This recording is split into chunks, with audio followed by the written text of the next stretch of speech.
Good evening. My name is Renata Tariq, and I'd like to welcome you to the Pomona Student Union's #Revolution, Occupy Wall Street, the Arab Spring, and social media. The PSU is a nonpartisan, student-run organization committed to increasing the level of honest and open dialogue on campus. We challenge assumptions and present a multiplicity of perspectives through speeches, discussions, and debates on important issues. To find out more information or join our mailing list, please visit our website, psu.pomona.edu. If you could silence your cell phones, that would be much appreciated, and you can tweet this event at #PomonaREVRed. So, Occupy Wall Street began as a campaign on the web, but has become a 61-day and counting protest in the heart of New York's financial district and in other cities across the world. This past summer, teenagers in the United Kingdom rioted using BlackBerry Messenger as a tool for communication. And in the last few years, we've watched revolutions happen in Egypt, Iran, and Tunisia through 140-character tweets. While most news sources seem obsessed with the new technology, others have questioned whether it has had any effect at all. Does social media make it easier for unhappy citizens to organize against their government? Or does it just make it easier for us to see what's going on? Tonight, we will examine social media and how it has or hasn't changed revolutions. We would like to welcome David Parry, Assistant Professor of Emerging Media and Communications at University of Texas at Dallas. Professor Parry researches the cultural changes brought on by the movement into the digital world.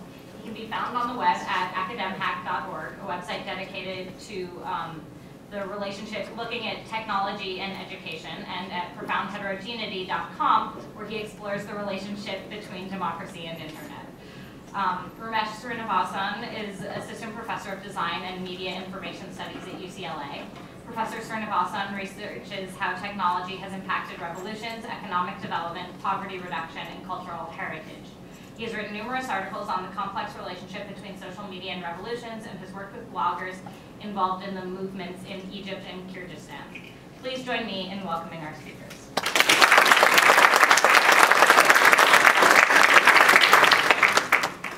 Tonight, each speaker will have 10 minutes to introduce their research. Then, I will ask 3 questions, give each speaker a chance to respond, and we will finish with time for questions from the audience. Let us begin with Professor David Parry.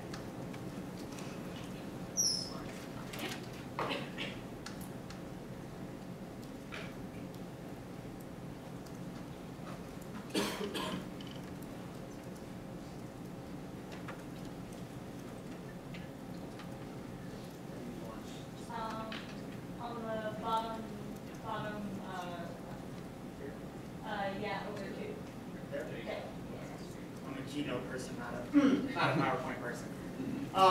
Can the people in the back hear me if I don't use a microphone?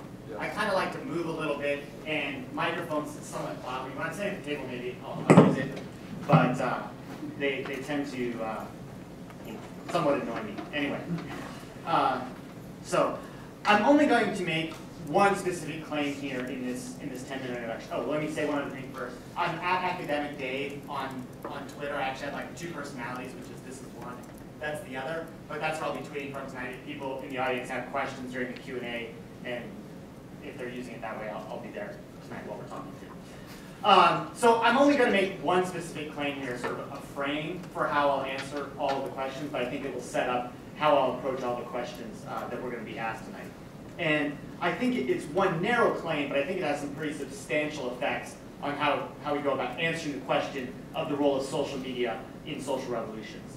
And it'll serve as a background for how I approach these questions. And this is my claim, right? Like one sentence, you can just tweet this out, and I'll be done. I'll just walk out. It's a public forum through the use of the internet is substantially different from one which is formed without the use of the internet. Whether it's a public is formed by the printing press or televisions or whatever else. Once a public is formed through the use of the internet, it has a different sort of warp and woof, if you will, than one that doesn't have the internet. I think this is a fairly simple claim, the idea that the means of communication affect the meaning of said communication. If we believe that media have an important role to play in the formation of publics, then I think it follows that any change in media necessarily produces a change in the public. For example, the printing press substantially changed society. The medium matters. On the one hand, it would strike me as ignorant to argue that social media, or any communication tool for that matter, produces a revolution, as some people seem to say in the media, especially around the sort of the Arab Spring uprisings, right? Causes are multiple. No singular cause produces a revolution, the least of which being the existence of something like Facebook or a technology developed in the Silicon Valley. But it also strikes me as somewhat arrogant to assume that the tools we use do not matter, right? That we cannot alter our communication if we alter the tools that we use. So this is the central point in McLuhan's dictum, that the medium is the message. McLuhan was not arguing. I'm one of these scholars that actually likes to go back and recycle McLuhan. McLuhan's sort of like on the outs in academia. It's like, because I don't use it anymore. But I can keep going back to it because I think he had some pretty profound things to say. And for me, this is the central one, right? That McLuhan wasn't arguing that the content is entirely irrelevant to the specific communication. He wasn't saying that all of communication matters, like if you're watching television, TV is the medium, right? That's often how it's circulated in discourse, the sort of the reductive soundbite version of what he was saying. But really what he was saying is that the medium is the social message, right? That is, that the medium itself alters the society once you have that medium, and thus produces a social message. So the existence of a specific technology and its widespread adoption fundamentally alters the society which adopts said technology. As McLuhan says, you can focus on the train, or you can focus on whether or not the train is carrying cornflakes or carrying Cadillacs. That's actually the example he uses. But if you do, you miss the larger significance of the transportation medium, right? That's the existence of the trains in the society. What matters, he says, is the network of rails that begin to connect society. We can think of this in the way that the existence of the trains transformed communities, where they were placed, how goods trafficked through them, the distance between communities when it existed. And that's independent of whether or not the trains were carrying cornflakes or Cadillacs. And so this is what I would say about social media. You can focus on the content of the tweets. And I think those are important. We'll talk about some of those. But I think to start by focusing on the content, you miss this first level of analysis, right? You can focus on the content of the tweets or the platforms used, but that's really just focusing on the cornflakes or the Cadillacs. Really missing the way that the existence of social media in general changes the way that people connect and communicate, and most importantly, form publics. All right. So I think it's pretty clear, turning here a little more directly to the spring revolutions and Occupy Wall Street. I think it's pretty clear, and we can argue about the nuances of this later, but I think it's pretty clear that what happened in Egypt and Tunisia and what's happening now in Occupy Wall Street would look much different if social media had not been one of the tools or the means of communication that people use. I mean, no means arguing that these things wouldn't have happened. I'm just saying that they would look functionally different if social media were not one of the things that were used. And I think it's even more so than the Middle East that's true of Occupy Wall Street. That the movement itself has some sort of social media in its design, if you will. And to see how this is the case, one shouldn't look at the particular uses of Facebook or Twitter, right? This isn't whether or not they're tweeting about cornflakes or tweeting about Cadillacs, but rather the existence of social media as a whole in the protest. Okay? So these are two photos, and they're actually remarkably similar. The top one is Tahrir, the bottom one is Zuccotti Park. And we can notice how central technology is. So people were hacking existing electricity to set up plugs to get the electricity that they needed to then organize the protests or use the mediums that they were doing. So to see this in one sort of key example, I'll turn to the Middle East protests, but I think we could look at other examples, particularly what happened last night. If I were writing this presentation, if I had procrastinated and written this presentation on the plane here, it would have been much different because I actually would have talked about what happened last night in Zuccotti Park. But it's kind of similar to this moment here. So on January 28th, amidst increasing protests in Egypt, the governments took what many deemed at the time to be sort of the radical step, and was unusual, of throwing the kill switch on the internet. It only actually happened twice before the governments had thrown the kill switch on the internet. Once in Burma and once in Nepal. And in both of those situations, social media was not widespread and used in the way that it is in Egypt, right? So it's worth noting that the government also cut off mobile phone access. So effectively what they did was cut off hyperconnectivity. And you can see this here in the graph of internet traffic in January 20th, right? It just falls off the cliff as the government throws the kill switch. But here's the deal. While the Egyptian government could mostly shut off access to the public internet. There were hacks developed to get around it. But while the Egyptian government could mostly shut off access to the public internet, they couldn't shut off the internet public. That is, the public that had already been created by the existence and the use of the internet. That is, while the government could shut down the hardware of the internet, it couldn't shut down the social effects of that digital network. In the same way a public is fundamentally changed by the existence of print technology, a public is fundamentally altered by that digital network. It operates differently. So while the government could shut down the internet, they couldn't shut down the trafficking along those channels. They couldn't shut down the public that was used to that internet. So government oppression, if you will, works in part through creating a lack of trust between members of the public. You never know if you can trust your neighbor, right? This is how the Stasi works. Imagine any sort of political oppression. But we don't even have to imagine the most extreme cases. We can even talk about the US in this context, right? The undermining of the formation of any public that could resist the official message of the government. So key to the formation of any public that can resist the government is a space in which individuals can form ties with each other, form a civic community independent of the government intervening. So the existence of a civil society, a group of individuals who are connected, is more important than the actual trafficking of the information along those lines, right? It doesn't really matter what the community is talking about. The fact is that the community talks with itself independent of the government, right? This is why in Libya they were banning soccer matches, because Gaddafi didn't want people getting together in public and talking. So in this sense, it doesn't matter if people are tweeting about LOL cats or actually tweeting about Jamie Carvin. It's actually the fact that they're sharing information and forming a public that can then be used when called into being, right? So public communication renders transparent the things that people sort of know and the things that are in circulation, right? Knowing that your government is corrupt is one thing. Knowing that your neighbor knows your government is corrupt is another. And knowing that your neighbor knows that you know the government is corrupt is an entirely other, right? If your government is only serving 1% of the population, once that secret becomes an open secret, it's much different than a secret that everybody knows, right? This renders two things. First, courage, a sense that you're not acting alone. And second, an ethical obligation. You must act to support your community, right? Which this in turn feeds the undercurrents of dissent and can lead to open revolution. So in this sense, something like Facebook can be incredibly important. And this is the graph of Facebook users in Egypt. And you can see sort of at the moment of the revolution how quickly it takes off, right? There's sort of a nascent public using Facebook. Not a lot of people. I mean, it's pretty significant in Middle Eastern terms, but it's still not like 50% of the population using it. But as the revolution starts to take off, that public exists. It can encourage others.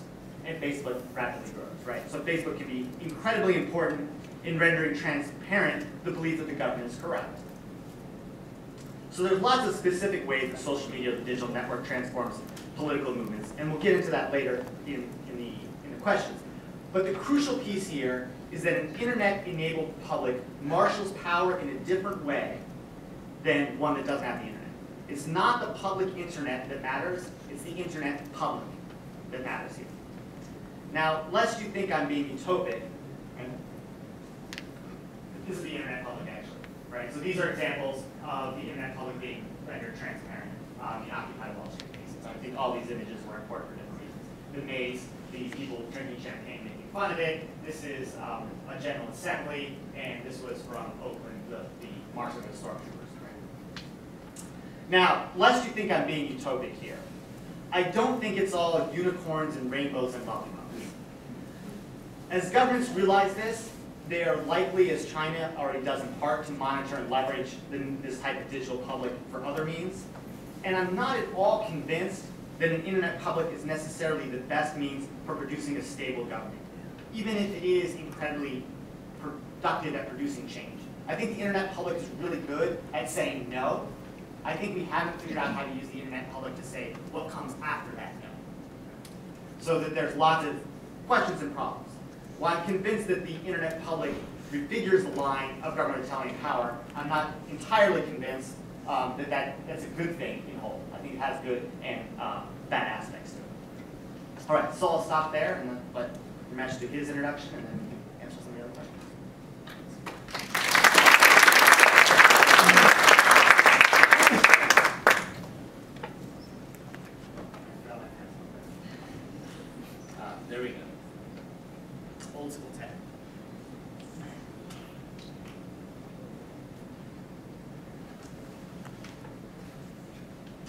So, it's fantastic to be here. Thank you all for having me, and it's great to be here with David. David and I have a number of areas of agreement and some core areas of different kind of understandings, and we're going to kind of flesh this out, I think, over the next couple hours.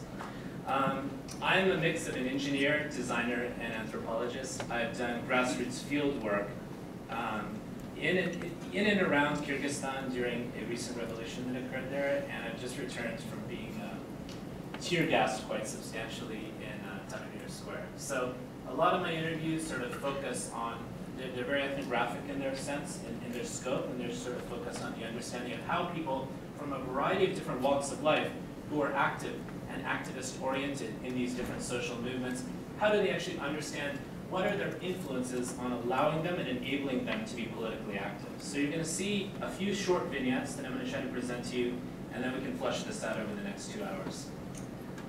Generally speaking, as a researcher, I'm interested in these three major themes. And again, this is something we could talk about later. I'm very interested in how people use decentralized access to technology, 5+ billion people in the world with mobile phones, many people with cheap, low-cost technologies that can allow you to create new narratives, create new discourses. But I'm also very interested in this question of mobilization that our group today is centrally interested in, but also this question of design. How do different cultures, different communities around the world rethink their own ways in which they look at technologies? Remember, technologies are often produced in the West and in East Asia, and some increasingly in South Asia as well. But they don't necessarily need to be in those contexts, and the cultural assumptions behind technologies don't necessarily need to come from these specific cultures that tend to be elite in the world that produce technology. So we can talk more about these things if you're interested. Okay, so this is sort of the start of my story. This is Kyrgyzstan, 2008, 2009.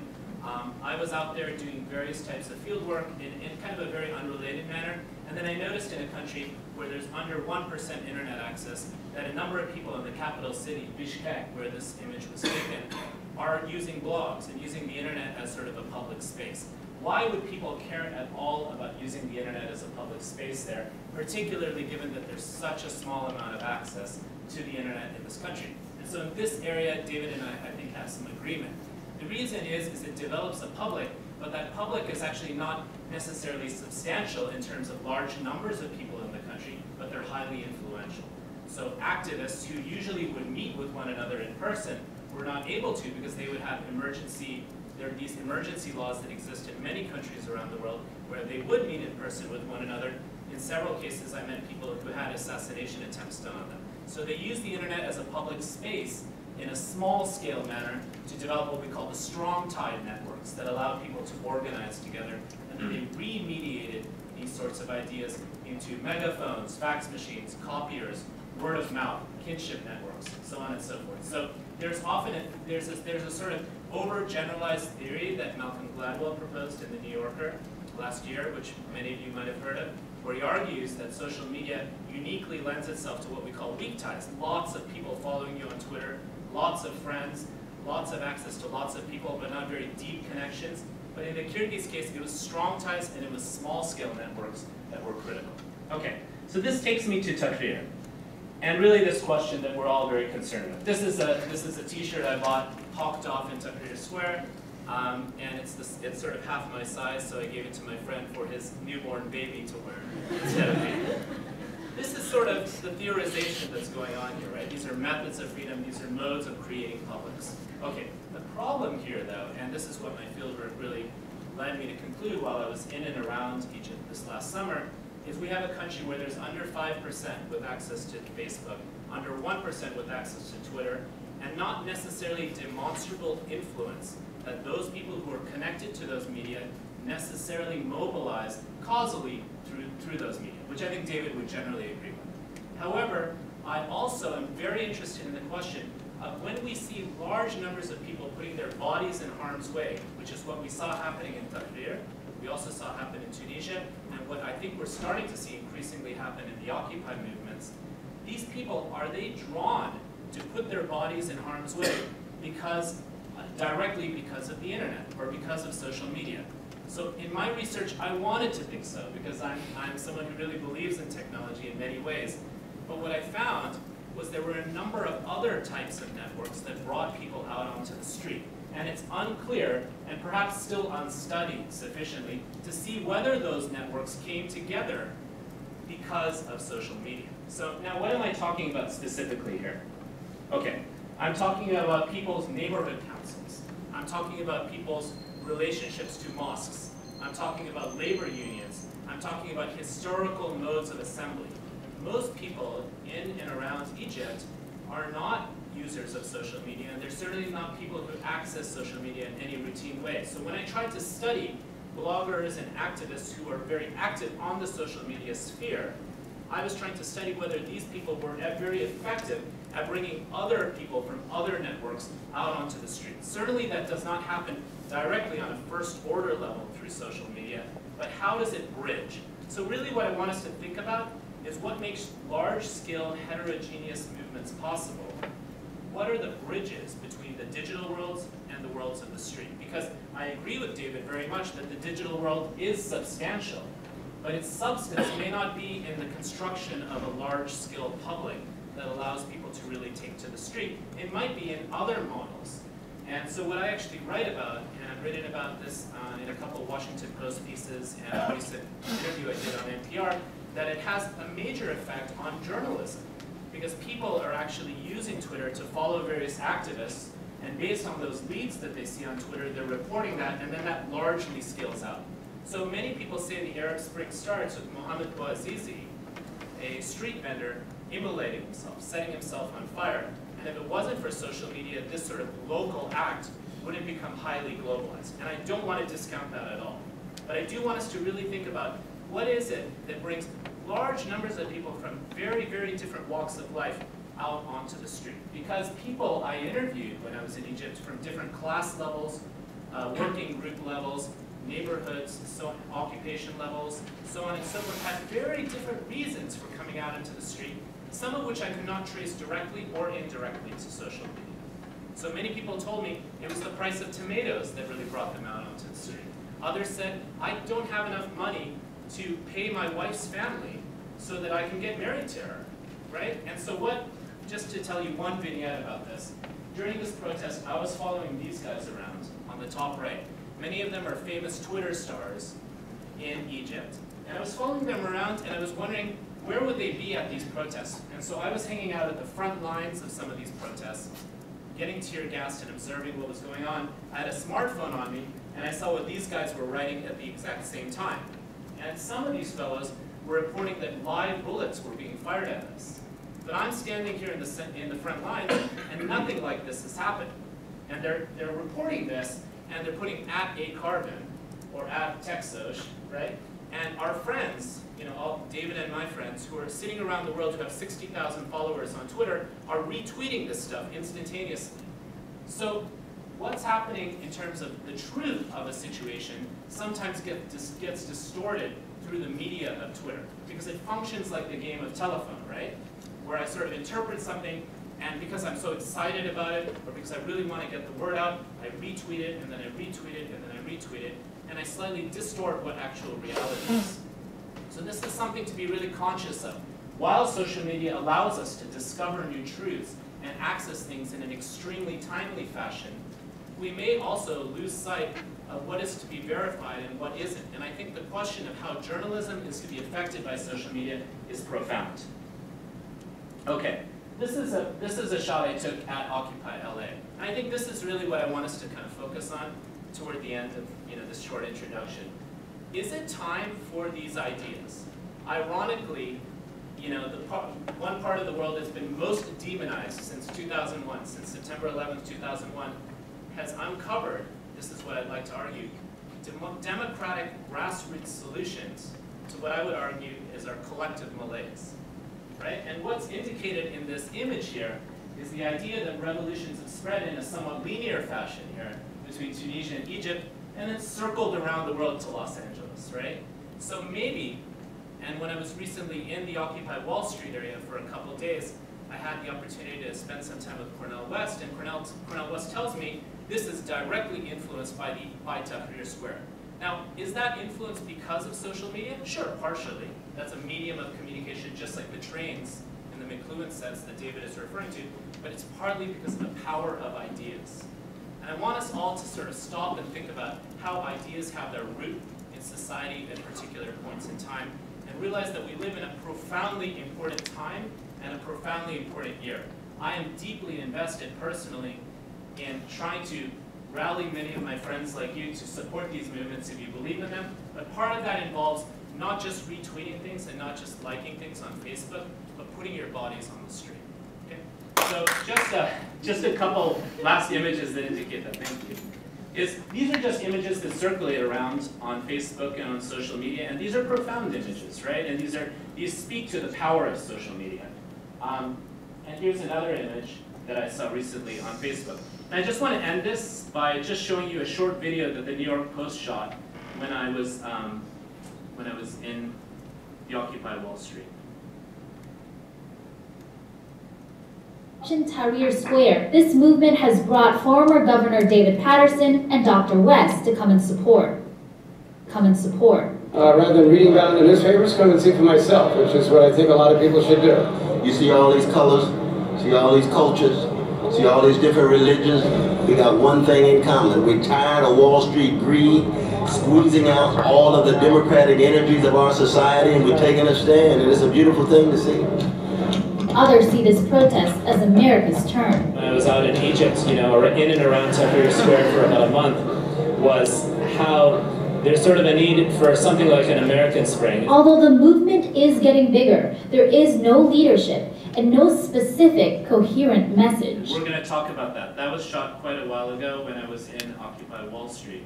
But I want us to think about the power of ideas and the power of ideas having their time, and realize that partly thanks to social media, in small-scale manners in the developing world, these ideas rapidly globalize and they rapidly migrate. And now I see, with what happened with the horrific thing, the horrific shooting of Scott Olson in Occupy Oakland, I have friends now in Egypt, some who are social media activists who are marching in Tahrir in solidarity with Occupy Oakland.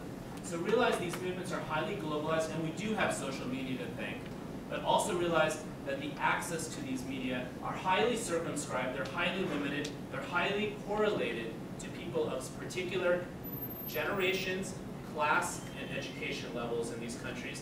And we still have to understand how these largely diffuse out, and whether they start with social media or not is a separate question, right?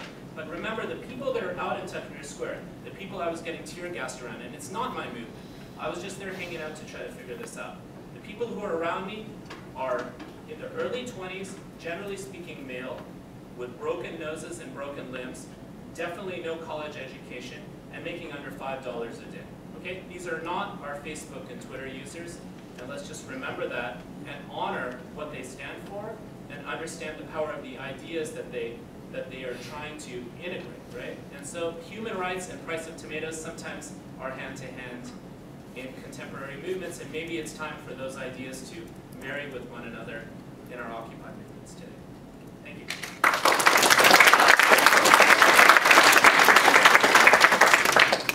All right, so our first question this evening is, what role do you see social media playing in Occupy Wall Street, and do you think that it played the same role in the Arab Spring?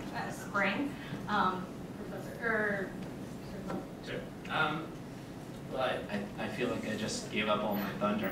But I think, there's just a few things to think about, okay? First is amount of access is important, right? So clearly with the Occupy movements, there's, at least in the United States, we all have an increased amount of access to social media.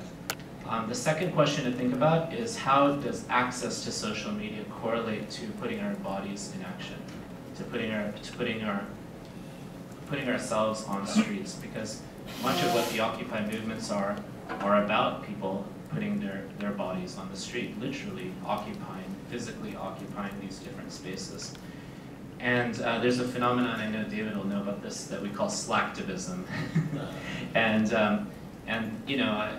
we all participate in that, and that's not to be frowned upon, because slacktivism is a type of activism, but it's not exactly the same as, forwarding on a petition via a Facebook site is not exactly the same as hitting the street and camping out. So we have to also understand that. In the Arab Spring, I completely agree with what David says, that the shape and the form and the timing of what we've seen is definitely accelerated and catalyzed by social media, particularly because of the influence on globalized journalism. I have Al Jazeera correspondents telling me on and off the record that we're sourcing stories directly from Twitter, including from these people that I was talking a little smack about. So realize these questions, right? Social media is inextricably part of our language, but understand this more in terms of a networked phenomenon, right? Decentralized groups of people where it's unclear where the hierarchy is that can cut down the entire group. And realize that those groups of people, that sort of formation, of course, lends itself perfectly to the logic of social media, but that can exist independent of social media. So where this all goes is a big question. I think we'll touch on that in a moment. But remember, Arab Spring, Arab world, much lower amount of access, and it's not just about access, it's about education, literacy, and infrastructure. But these things play themselves out in ways social media indirectly reaches people, and I like telling this story, and I'll just end with that. I stayed in this shack in Mbeba, which is a kind of inner city slum in Cairo, that was completely made of trash. You know, it's in a dump area where this Coptic Christian community builds actually some of their homes out of garbage. It's amazing. And I stayed there, and the only sort of appliance or object I saw of any sort of domestication I saw in this shack was a television with a satellite dish on top. Okay, and on this television I'm seeing Al Jazeera Arabic on real time, and the Al Jazeera Arabic correspondent who I'd met 2 days before is telling me he's sourcing stories via Twitter. So sometimes it's not first order effects, sometimes it's second order effects. Clearly in the Occupy movements domestically in the Western world, there's more first order effects, but both of these are complicated by slacktivist issues, and the nature of grievances people have to really hit the streets need to be profound and deep. And that's why I'm talking about the power of ideas. Those ideas resonate globally right now, and I really believe that. I think I want to start where Ramesh ended, which is to say that this is in the first instance economic and in the last instance economic, right? That perhaps the most powerful video I saw on Twitter was a gentleman who was standing in the street, yelling and screaming at the camera, pounding his chest, "I cannot feed my family. This is bad. I cannot feed my family." At that point, when you have nothing to lose, putting your body on the line is a much different stake than in other moments, right? Or the story of the gentleman who sold his kidney to feed his family. Right? I think it has to be economic in the first instance, and it's usually economic in the last instance. But which is not to say that the digital network doesn't play a role. And that's kind of where I would switch the question a bit and say it isn't about does social media play a role in Occupy Wall Street or in the Arab Spring, but rather how does the existence of the current media ecology, part of which is Al Jazeera, part of the satellite networks, part of which is the digital network, part of which is social media, but a lot of which is text messaging. Right? The text messaging is actually probably one of the most important technologies. So it's the whole media ecology that one has to look at, and then once you say what role is the media ecology playing on these protests, then you can start to think of specific examples. And in many ways, I would say, the fact that Twitter and Facebook are sort of minorly used, especially in the Arab protests, sort of misses the question, right? Like we're talking about Facebook and Twitter. Because, the camera in here is far more important than Twitter or Facebook. But that's actually part of the digital network, because it's not just the camera in here, it's the camera in here and then me being able to upload that photo. Right? And so that you saw in both movements, so I'll say that there's kind of like two ways you could ask that question once you have it. What ways does it organizationally play a role? And I think that's pretty hard to answer in the Arab Spring without a lot more data. And my suspicion is it's pretty minor. And then second is informational. And I think there is where it really matters, right? I think that the ability of people to capture lots of data on cameras means that that dictum, the world is watching, becomes much closer. It's not true that the world is watching, but if you're the protesters counting on the power of observation, the multiplicity of the cameras in that space really matters. And you saw this in where I would say the Arab Spring kind of begins in Iran, with the images circulating in Meta, and then being replayed here in the United States in Occupy Wall Street, right? Like, Occupy Wall Street, at least by my estimation, was kind of going nowhere at first. I thought it was going to die out. It was getting marginalized in the media, which is not to say I didn't believe in the cause, but I just think the narrative was going to be, it was decreasing. And then a cop maced somebody, right? And we actually know this happens all the time in protests, right? It's like, again, the open secret. But at this moment, it was caught on camera and able to be played and replayed. And suddenly, Occupy Wall Street took off. It's sort of the power of that informational media landscape to disseminate the images and change the way that we view protests from being news reported on to sort of like experienced in real time, that I think changes that power of observation. And there's where I think it ends up really mattering, right? And then you don't actually need a large penetration of Facebook. You just need a lot of these things. These things are far more important than Facebook and Twitter ultimately. And it's not mine, but you know, the idea of this. Which is perfectly in line with our next question. How do you think social media has changed the way that we experience revolutions as outsiders? Because I think we're actually having a conversation through this, which is I really like. I think David's identification of this term media ecology is fantastic. This is actually a term that really nicely relates to things, to what I want to speak about here. I think there's two complications still. God, I feel like such a cynic here, and I'm not at all. But there's two complications to that notion that I think David is putting out. The first is that the exposure that is the hypothesis that an exposure to images impacts action and activity. And I think generally speaking, I can agree with that to some extent. But remember that domestic audiences in the Arab Spring have to be influenced through older media access to those images, okay? So that's the second problem, which is when we talk about media ecologies, we can't assume, I know you'll agree with this, that content that anybody puts up is going to filter down to those older media channels, right? So it has to be sexy, it has to be edited. There's levels of gatekeeping that are all part of it, right? So, you know, the image and the video of Neda, you know, being killed was clearly captivating enough, where enough cameras were able to capture that, where that was able to be a globalized spectacle because everybody realized that was deeply powerful. And we have those classic images and videos around Tahrir of those people on the bridge, Qasar al-Nil it's called, getting run over by the police vehicles. And I was staying right next to that bridge, actually.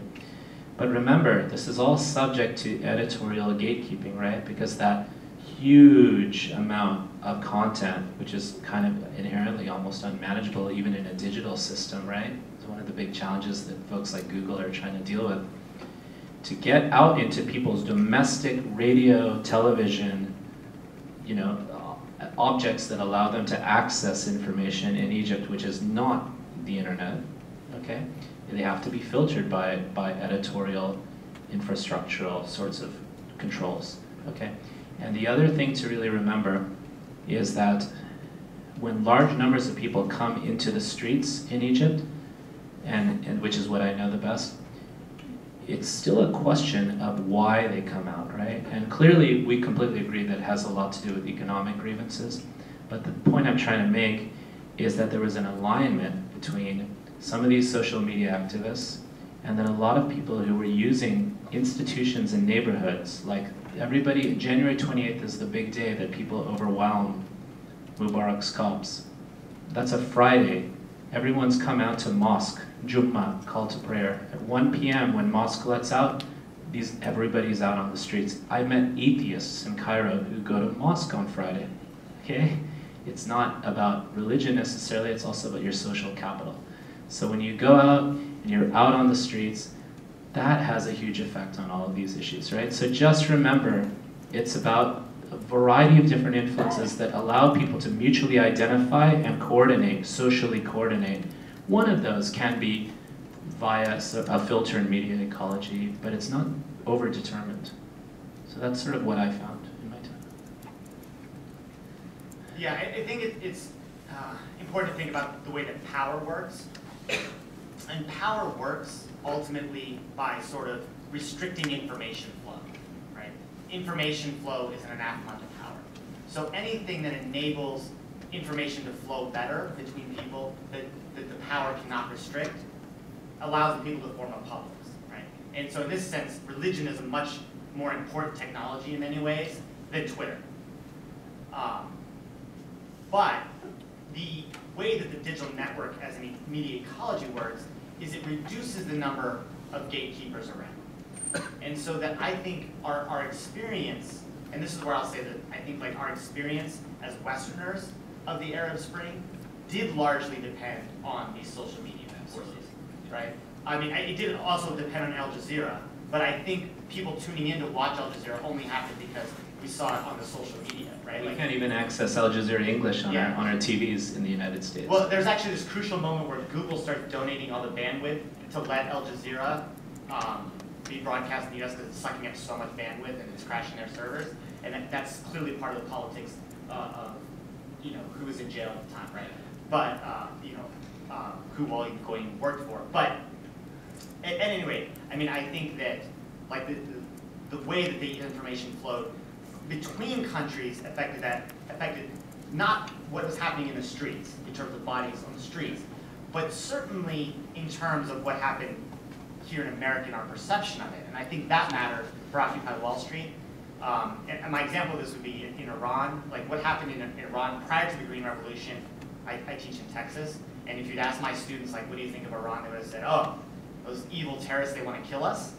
And then after the Twitter revolution, which is not a Twitter revolution, but I'm saying after they started labeling it the Twitter revolution, it was like, no, those people in Iran are the same as us.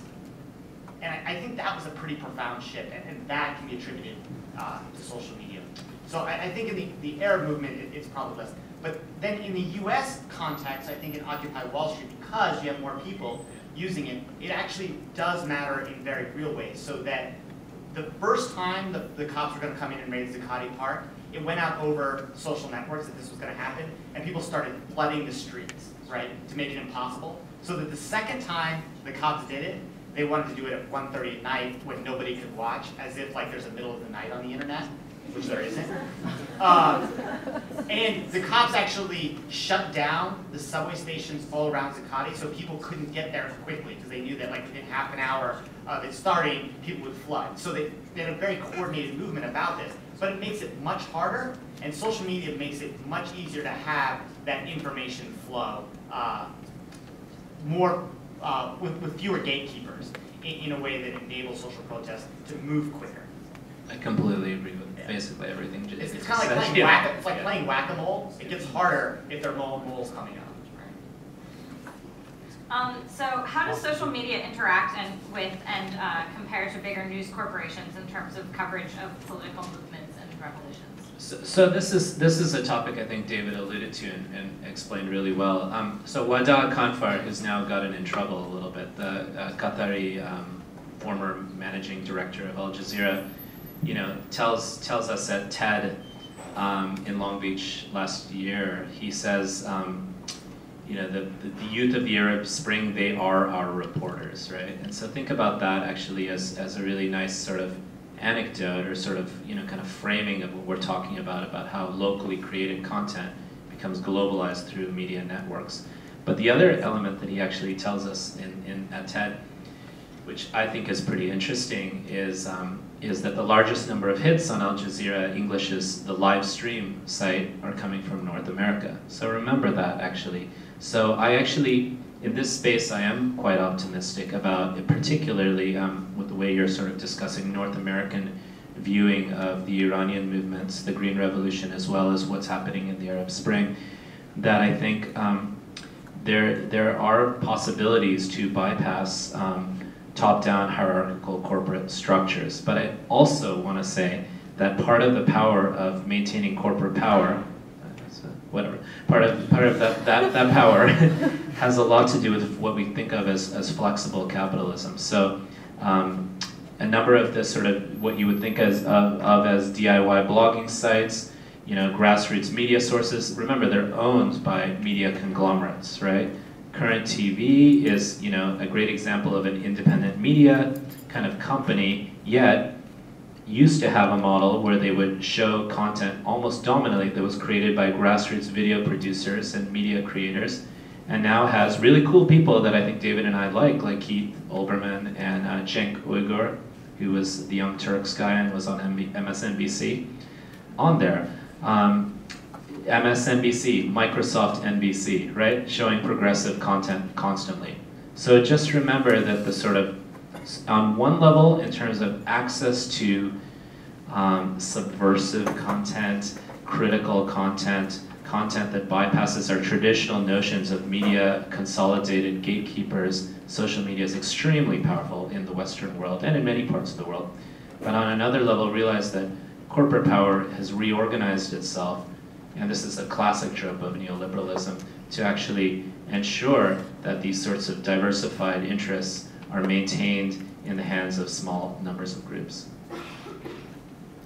Yeah, I mean, I think Ramesh and I would agree that it's pretty clear that the mainstream media, especially within the U.S. context, the big corporate media, is totally and utterly bankrupt. Right? That we realize Habermas's nightmare, that the media become more infotainment and just, if it bleeds, it leads. We get Kardashians, all these kinds of things in the mainstream media because it sells, right? Rather than fostering a political discourse. It's utterly bankrupt. You can't have political discourse in the mainstream media. But I still think it's clear that we're still fighting about that, right? That what you do on social media is try to influence the mainstream media in some way. Like, make your story large enough on the internet that the mainstream media then has to cover it, right? This is the story of getting Conrad Burns out of office. This is the story of the macaca moment in Virginia. And it works, again, better in the US context where the devices are more distributed than it does in other contexts. So in some sense, you're still fighting about those gatekeepers, but it's somewhat realigned the power to allow the social media space to try and influence it, right? And that can happen in lots of different ways, by covering it in your own ways, or just talking about it enough that it changes the narrative. And I think that's probably one of the largest effects of Occupy Wall Street, is that it started to change the narrative, right? So that I saw a stat that there was something like a 500% increase in mainstream media news stories using the word inequality since Occupy Wall Street started, right? That's an effect of Occupy Wall Street, and that's partially an effect of Occupy Wall Street using social media to continually use that word over and over and over again, that it then enters the mainstream media narrative. But that isn't the only way. You can also do like the gesture effect, which I'm a fan of, like the Yes Men, where you use social media to like punk the mainstream media and get them to play. So I think there's lots of ways that it can happen, and I think it's a matter of doing all of those things with the awareness that corporate media is going to evolve to try and fight back too. Thank you. So now I think we'd like to take questions from the audience. Don't we have our last cool. question? We can ask. Oh, I love that question. Okay, we'll ask it. All right.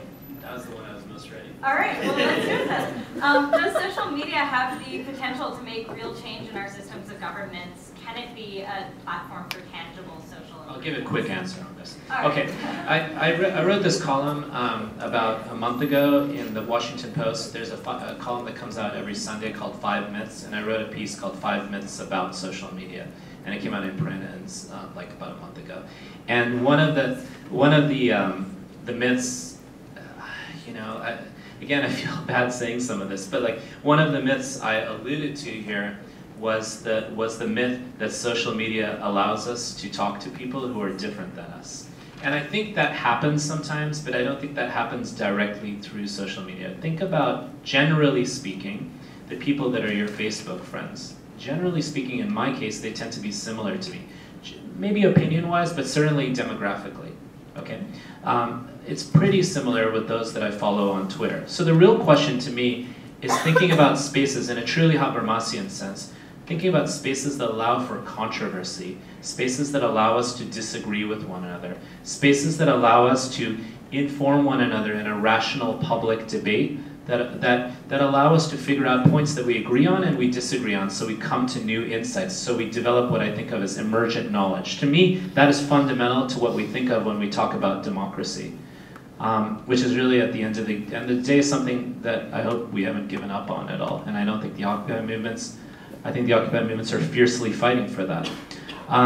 So this is a challenge. Think of a single technology that exists on the internet that has been organized and created algorithmically or ontologically to actually empower diversity of viewpoints. Incommensurability is a fancy term I use for this. Different ways we talk about the same thing.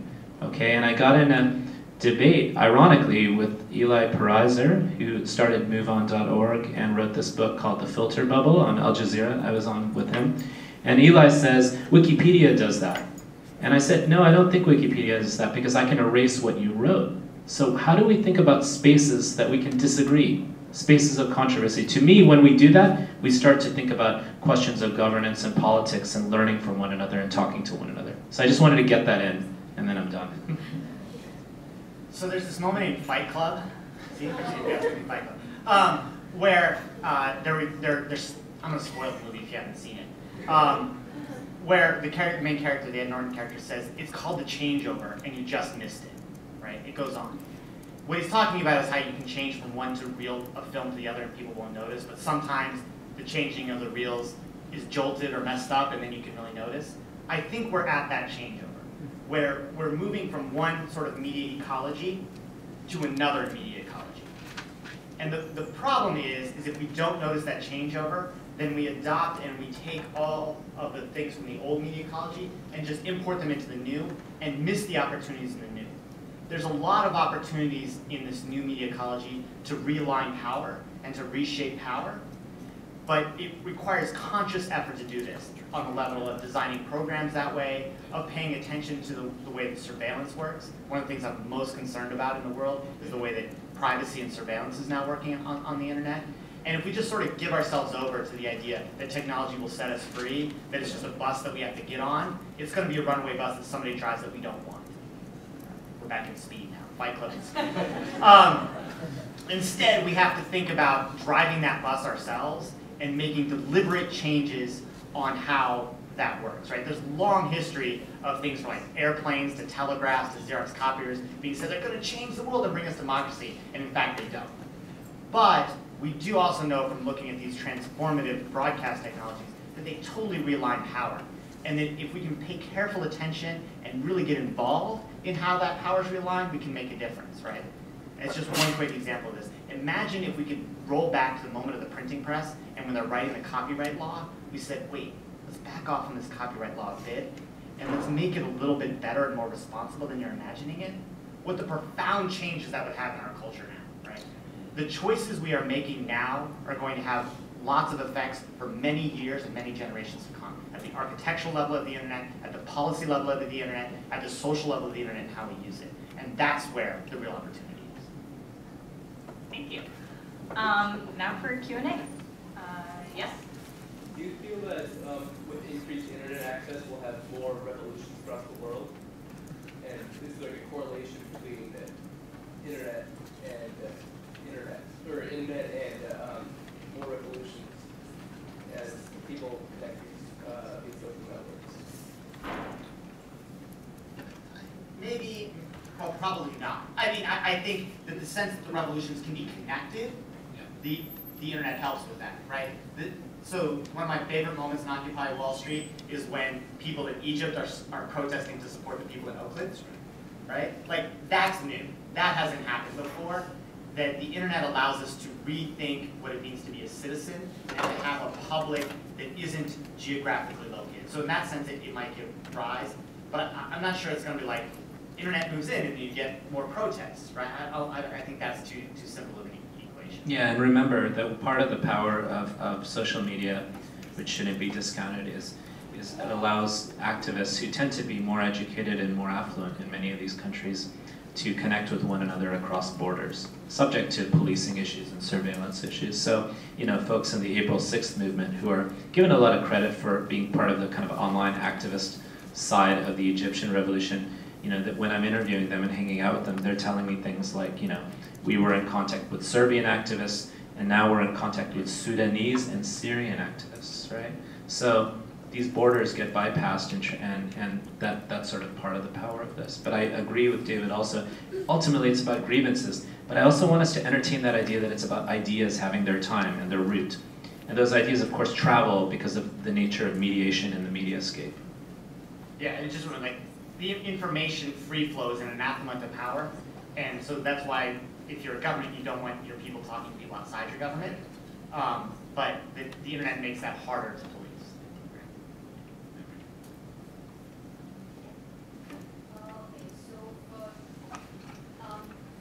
My question is basically, so for 6,000 years, I mean, in human society, decisions and governmental decisions and decisions about what we're going to do with our society have been made by a hierarchy of information. And now it's becoming decentralized. The biggest thing you see with a movement like the Occupy movement is that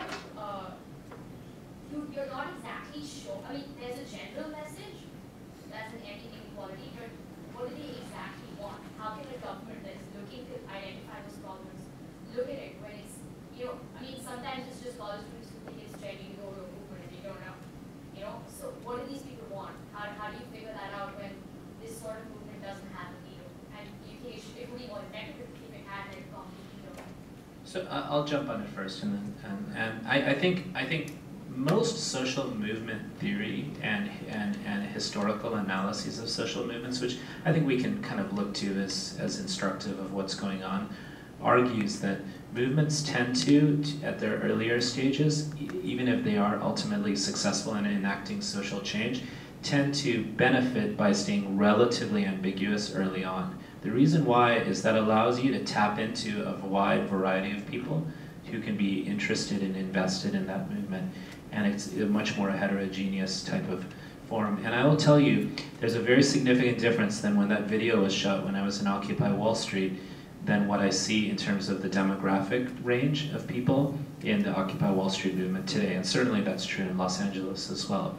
So I would like to direct us all to a hopeful, though potentially we can critique it, op-ed that was written in the New York Times, I think on Sunday, by Jeffrey Sachs, where he said it's time for a new progressive movement and a new progressive era has come, where he argues, actually directly, I think overly optimistically, that via social media technologies, grassroots candidates will be able to bypass traditional corporate finance campaigns.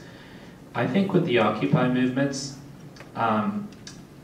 they're going to have to crystallize into particular advocacy programs, and funding is going to have to start to direct itself into particular candidacies and specific forms of advocacy.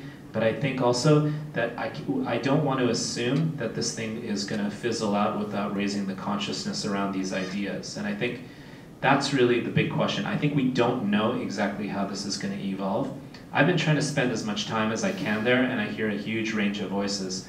But what happens, remember, the Tea Party is instructive. It's a very different kind of movement, but in ways similar, right? The Tea Party, I'm going to oversimplify this, but ended up getting, sponsored by some multi-billionaire, the Koch brothers, among others, and I think it's well over 100 candidates were financed directly through that movement. So the enacted legislative social change became very specific and very material. I don't know if that's what needs to happen with the Occupy Wall Street movements, but I'm concerned that what happened in 1968 in UC Berkeley, which there are positives and negatives to it, but ultimately didn't end the Vietnam War, could be what ends up happening here. But I agree also with David that the awareness of certain ideas has now increased. I'll say the first thing, this is a supremely important lesson, and I think that the mainstream media often gets this wrong. Decentralized power does not mean egalitarian power, right? A network is not egalitarian. There are still people within a network who contain more power than people outside the network, right? That one of the functions of a network power is that the rich get richer, in the same way that the rich get richer in our country, right? So that a decentralized network doesn't mean, oh, it's going to be totally egalitarian. We have to think about the way that a decentralized network refigures power and work protocols into that network to make sure that that power can then be refigured back to the people. So it's Spot on with that point. Yeah, a matter of figuring the protocols in the network. So this is like why something like net neutrality is really important. The second thing is I'll say that when I'm thinking about protest movements, I like to think about protest movements as being divided into two kinds of movements. One is counterpower and one is anti-power. Counterpower says, we don't like the people in power, we're going to replace it with our people in power, right? And this is what the Tea Party was. Like, we don't like the people in power, this is our agenda, this is who we stand for, we are going to replace the people in power with these people in power. And usually, that's the way a lot of revolutions form. You have guns, we have more guns, we're going to win, right? That's that counterpower. Anti-power sort of just says, like Bartleby, I prefer not, right? And that's actually really incredibly powerful. When Occupy Wall Street came out, there's actually a slew of essays about Bartleby and Occupy Wall Street. And I thought they were actually spot on. It was really smart. But, so you say, I prefer not. And you can get a lot more people on board with that prefer not, I prefer not. And to say, like, no, I'm not going to tell you what I stand for, but I'm going to tell you what you stand for, and what you stand for is messed up, and we're not going to participate in that anymore. And that anti-power, and the internet is actually really good at anti-power, because you can get people together, and you can say, stick up your middle finger at them and do all these other things, and it works really well. I think where the internet might be lacking is in then switching to counterpower to overtake.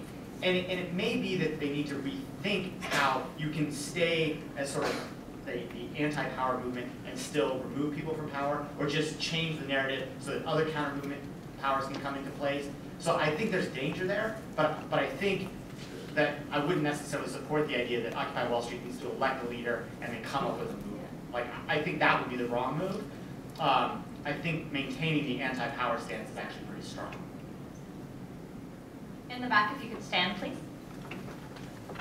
Sure. I was just wondering, like, it seems that in a lot of ways that social media has a kind of liberal direction or liberal slant or whatever you want to call it. I was just wondering whether you two think that this is true, and if you do, why do you think that is? No, I think we're just liberals. You know, remember the first powerful social media site that existed, or first like kind of powerful social media community, one of them that existed was stormfront.org, which is a white supremacist site. So social media technologies tend to lend themselves to decentralized forms of community making and public making, and I think that is not something that's unique to politically left, politically liberal ideology, in my opinion. However, the examples that we're speaking about today are examples of non-egalitarian decentralized networks, as David put it. And those happen to contest conservative forces and conservative institutions. So this is sort of a matter of the cases that I think we're talking about. I mean, I think that part of it has to do with part of that impression has to do with the very specific impression you have of media in American context. So that social media came to rise during the Bush administration, and so it was the anti-power to the Bush administration. If the reverse had happened, and there had been a liberal administration in power and social media come to power, I think you might have seen the reverse happen. And I think you can see this in other countries in ways that very conservative institutions use social media. That would be my first answer. But my second answer would be that there are protocols built in the network that lend itself to liberalism. And part of this would be in terms of building communities across geographic space. We know that from demographic research that the more you're exposed to people who are not like yourself, the more likely you are to become liberal. And so I think if you have networks where you're exposed to people that are not like yourself, and unfortunately I think we're getting more networks where that is not true, like the filter bubble, but that lends itself to be more liberal. But I don't think it's simply a matter of people on Facebook and Twitter are more liberal. And in fact, I would make the argument, and we can have this conversation later, but Facebook is the most conservative institution in America. Oh, without doubt. Yeah. Singly, the most conservative institution. Yeah, and remember that what I feared at the end of that piece in the post was that we would live in a world that would feature multiple silos that are social media facilitated rather than bridging networks. I really want us to focus on that notion of bridging. I mean, that for me is a very seductive metaphor for a variety of these different questions. Because you could say something like, well, Steve Jobs is liberal, right? Like that would be a way of saying that Apple's liberal. But if you actually look at Apple as a company, they're actually really conservative, right? Like not in terms of sort of like healthcare policy, but in terms of like the way that they centralize control of the media.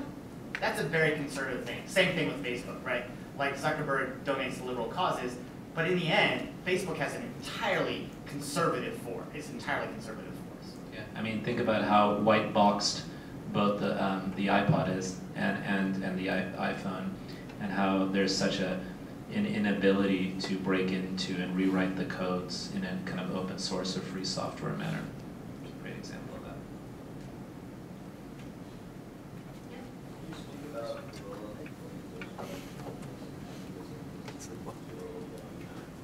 Yeah, that's an awesome case. Yeah, go for it. I love them. I think they're fabulous, right? I think they're fabulous in so many ways because I think there are people who started off just playing games, right? I don't think this narrative is entirely true, but the narrative goes, right? There are people who started off playing games on discussion board B, and if you want to see some of the most interesting stuff on the internet, go to 4chan on the B board, but don't do it at work.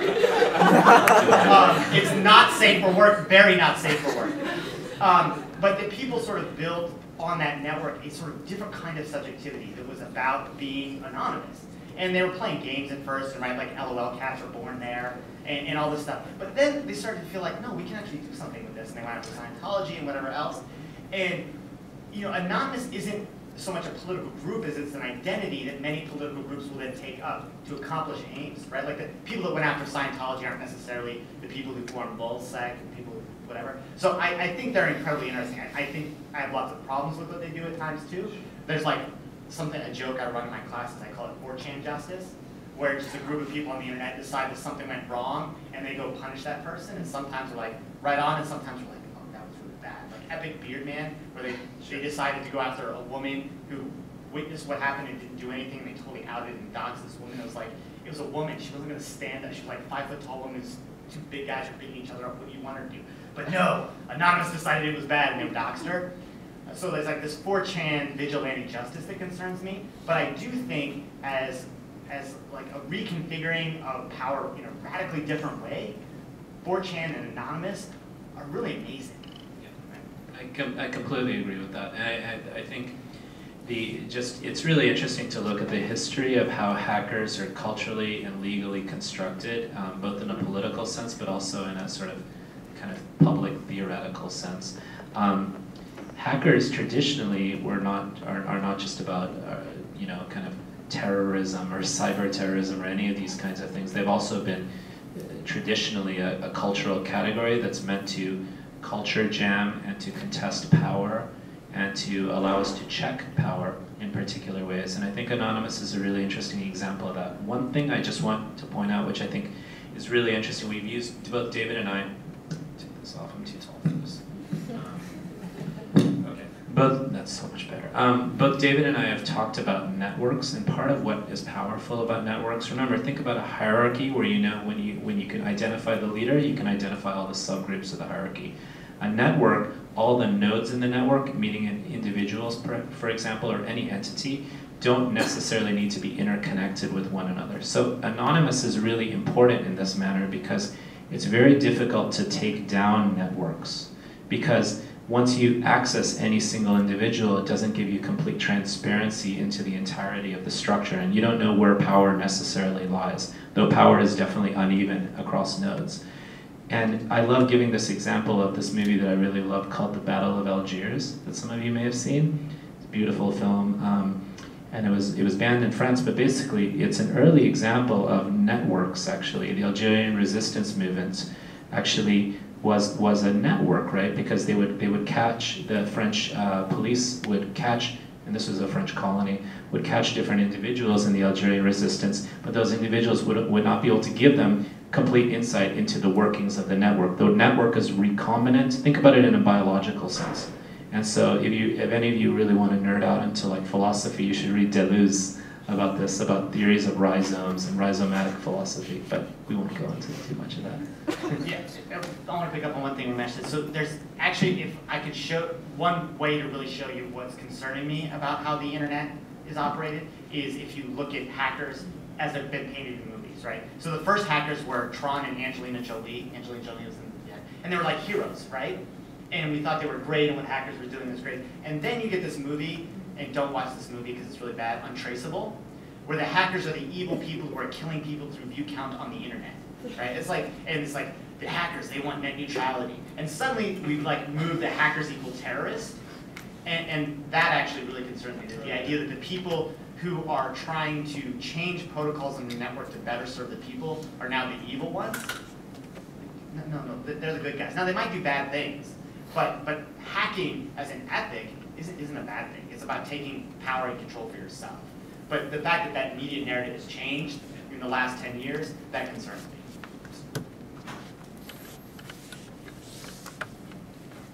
Yeah. Thank you so much for coming.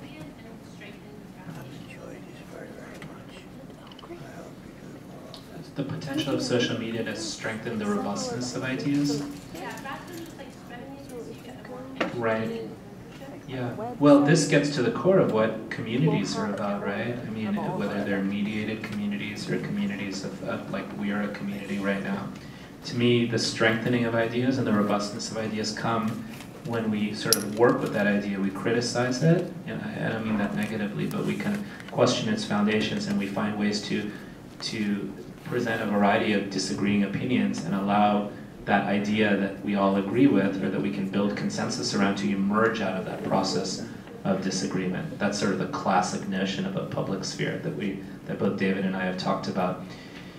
So what I'm concerned about is I don't think a lot exists in terms of architectures and protocols, let alone policy, around social media that allows that to actually occur, for emergence to kind of come out of things. I think we can be exposed to things rapidly, but I think it's difficult to have long sustained dialogues with people who are different than you because of these silo issues we talked about via social media technologies. But I don't want to discount that also, that there are powerful fora that exist for that. But the problem is those fora also tend to tap into somewhat demographically similar groups. I think this is a huge challenge. I think this is one of the grand challenges for computer scientists, but also for people who are concerned with democracy and media. Yeah, I think that's the grand challenge for computer scientists to get in the room with humanists. And I actually mean humanists in a good way there, when I usually mean it in a bad way. Humanities scholars. Humanities scholars, and sit down and talk things out and figure out how to engineer these protocols. I mean, we know from looking at, like, one way of telling the history of ideas is to show that what matters for ideas is getting more people together in more space from diverse, and then you bridge ideas. So it's like, once you have the city is one of the most important things for ideas, or universities, or whatever else. So the social media could really do that, but I don't think I'm pretty fond of Twitter. I think Twitter can do that if you know how to use it right, because of the way the protocols are built. But I don't think it's going to happen just because social media is there. But I do think things like LOL cats really matter in that sense, because if you look at the people doing LOL cats, it's actually a pretty diverse group of Americans from lots of different socioeconomic backgrounds, lots of different age groups, whatever else. And like building that kind of weak ties to a bunch of different people actually can really matter. So I'm hopeful for social media, but I think it's going to, again, take really determined intervention to make that happen. Yeah, I think there's this beautiful boundary, and I actually go off on some of my lectures and talk about this in the context of climate change and ecological diversity and linguistic diversity, that what actually sustains diversity is the ability for different types of knowledges to stay sovereign, to stay in parallel with one another, but communicate with one another. So think again, bridges here, right? These are different groups, but they communicate with one another, and what comes out of it is emergence. So I studied this in a kind of biodiversity sense and a linguistic diversity sense when I was, like every other anthropologist in the world, in New Guinea last summer. 800 languages, huge amounts of ecological diversity. So I'm working on a paper that basically argues, what if the internet was more like New Guinea and less like Walmart? I I wanted to see if all of you actually take this as an opportunity to illustrate this issue of silos and to create bridges. We have a situation here in Pomona College where the cafeteria workers are being, persecuted from my perspective. And today, unfortunately, the faculty took a position, very strong position, from what I understand. Nobody has either sent me a Twitter or anything that would tell me exactly what happened, but I understand that the faculty took a courageous position. And here's a perfect example, because the cafeteria workers are in great majority Latinos, some of them perhaps even without papers. In fact, that's one of the big issues. And some of the students are behind them, and the faculty is behind them.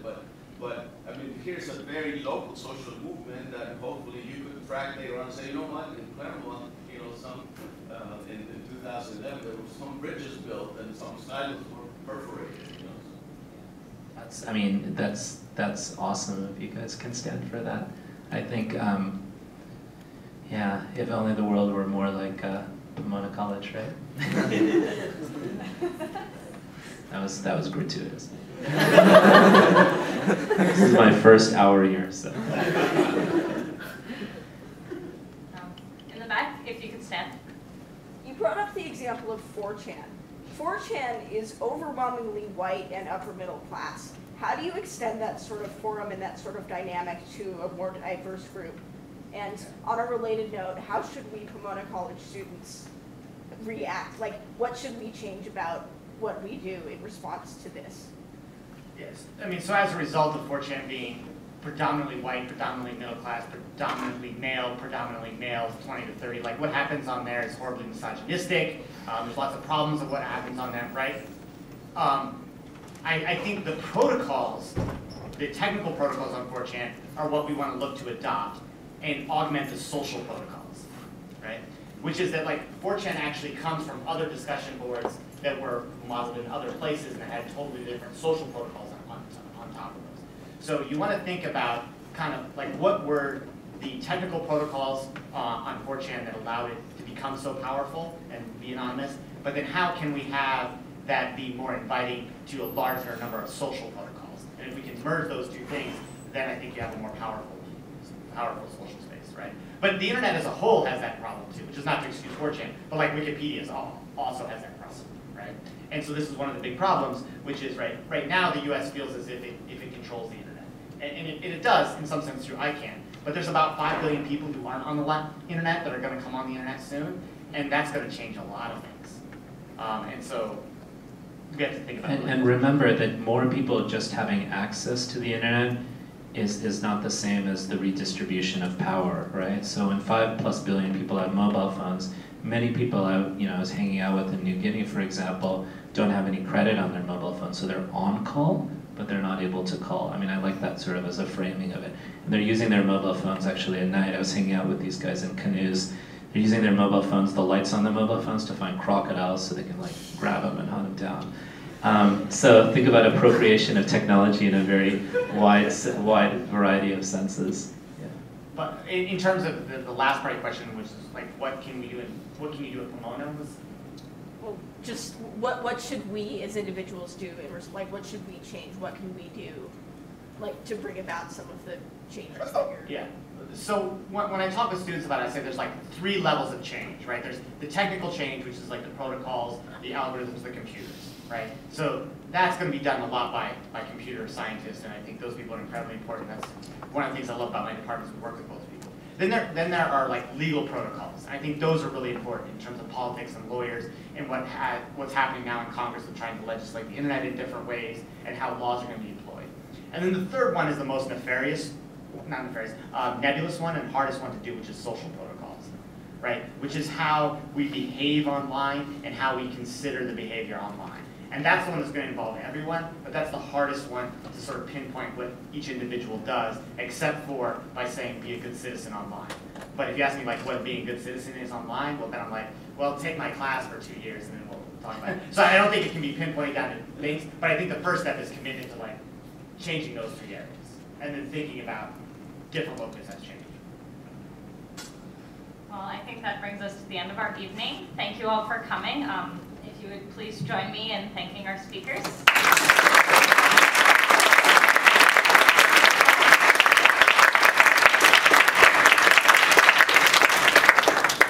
On December 1st, you all can join us for an event on our obligation to aid. If you have questions or comments or would like to join our mailing list, there's a box in the back. Have a great night. Thank you.